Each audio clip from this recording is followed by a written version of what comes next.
Hello, my friends, and welcome back. Thank you very much for being with me again today. A very unlikely alliance, I would say, was formed between Rand Paul, the U.S. Senator from Kentucky, and the Pope, the resident of, how do you call it, Vatican City in Rome.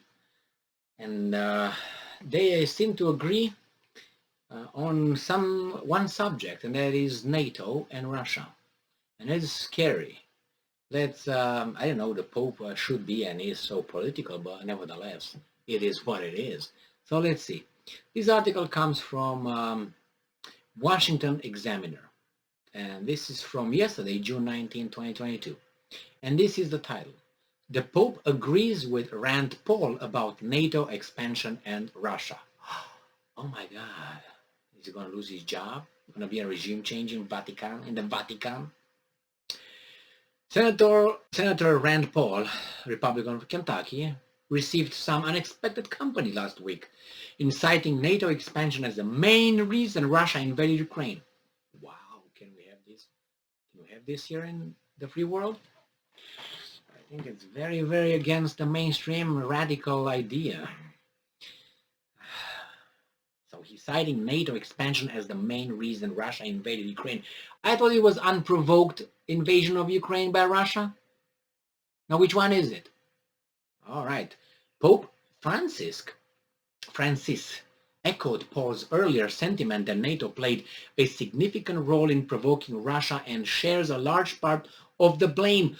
Woo, man, you wouldn't have heard this about 2 weeks ago. What's going on here? As I stated, 2 weeks ago, something tipped this way. And now we can hear and listen to this kind of news and other people having a different opinion. This kind of things sometime and now seem to come closer to our ears and eyes. So the Pope and Rand Paul, the pontiff declared that Russia's invasion was, and I'm quoting, perhaps somehow either provoked or not prevented, in an interview with La Civita Cattolica. All right, Senator Paul initially made his comments during an exchange with Secretary of State Antony Blinken, low IQ, at a hearing about the crisis in Ukraine. The fact that Pope Francis endorsed this theory as theory. It's a theory. Okay, yeah.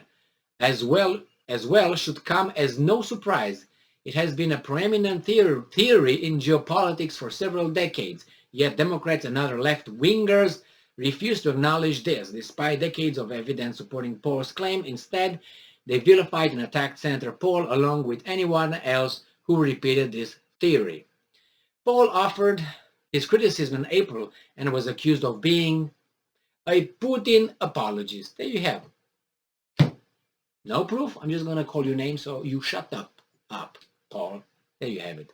Are we to presume now that Pope Francis is also a Putin's puppet? Yes, because you're dealing with people below 86 IQ. They would eat anything you give them, if you know what I mean.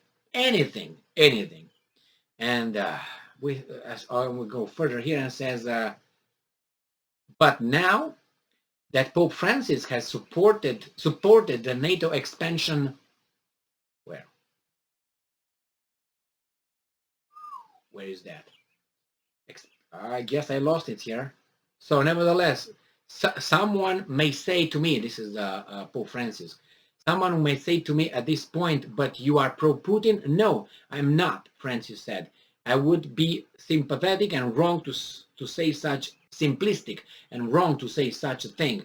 I'm simply against reducing complexity to the distinction between good guys and bad guys without reasoning about roots and interests, which are very complex. That's why right now I have a picture of Pope Francis in my bedroom above my head. Just kidding. Nevertheless, he seemed to be more rational than a religious leader. Oh my God. Here, the refusal to acknowledge NATO's role in the war is indicative of the toxicity of contemporary left-wing ideologues. Oh my. Woo! Right in the balls, kicking the balls. As aforementioned, both the Pope and Senator Paul are right, of course. The idea that the eastward expansion of NATO and recruiting former Soviet republics into NATO would antagonize Russia has been at the crux of US-Russian geopolitics since the 1990s. Renewed American diplomat, historian, and Cold War strategist George Kennan declared as much in 1997 op-ed for the New York Times. Now we dig and we find the information was there, but we just didn't care because we had to fulfill it, because some interest dictated and had to make some profit. Is that what it is? And destroy Russia and Ukraine in the process, which we don't care because it's about money. Is that what it is? A fateful error. Kennan opinion that expanding NATO would be the most fearful error of American policy in the entire post-Cold War era. Such a decision may be expected to inflame the nationalistic, anti-Western, anti-militaristic tendencies in Russian opinion, to restore the atmosphere of the Cold War to East-West relations, and to impel Russian foreign policy in directions decidedly not to our liking, this guy said. Furthermore, President Joe Biden's CIA Director William J. Burns stated what the Pope and Senator Paul said about NATO's expansion decades earlier. Burns previously claimed that NATO expansion would antagonize Russia into conflict in two memos over a decade apart. Nevertheless, they did it because they knew. They didn't give a damn. They had their own agendas. First, in 1995, while a counselor for political affairs at the U.S. Embassy in Moscow, Burns wrote in a memo, and I'm quoting, "Hostility to early NATO expansions is almost universally felt across the domestic political spectrum here." So that means don't do it. They hate it. They will rally behind the leader, whoever the leader might be. Then in 2008, Burns wrote in a memo to the Secretary of State, Condoleezza Rice, and I'm quoting, "Ukrainian entry into NATO is the brightest of all red lines for the Russian elite, not just Putin. In more than 2.5 years of conversation with key Russian players, I have yet to find anyone who views Ukraine into NATO as anything other than a direct challenge to Russian interest." Okay, but they didn't care because, as I said, whatever.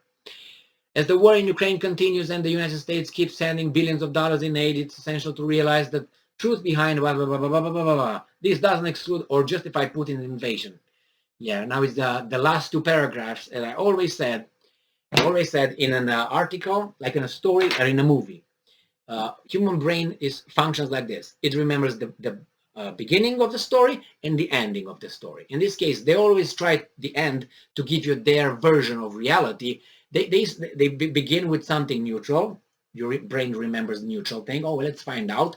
Then they go with the middle, which is the bulk of the article, which is the important thing. And then they end with one or two paragraphs that cover and destroy everything that they did in the first, in the bulk of the article. So your brain remains with the end. Like, oh, the Russians are bad. The invasion was unjustified. Russia is this. Putin is this. There we go. We're in the right. That's it. And your brain will remain with the last two paragraphs.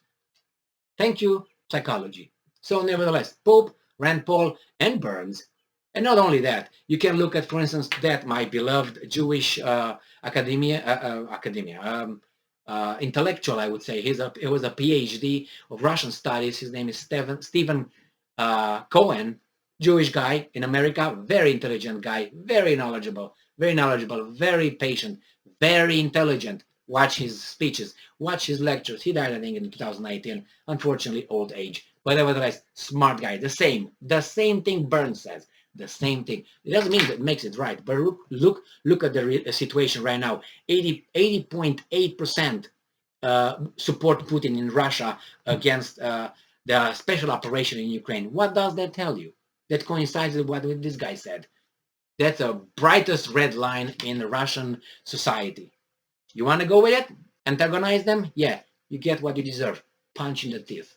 What can I say? The sign was over there. We're over there. All these experts, right? Nevertheless, thank you very much for being with me again today. Stay strong, stay smart, look for the truth, and be just. Look for the truth.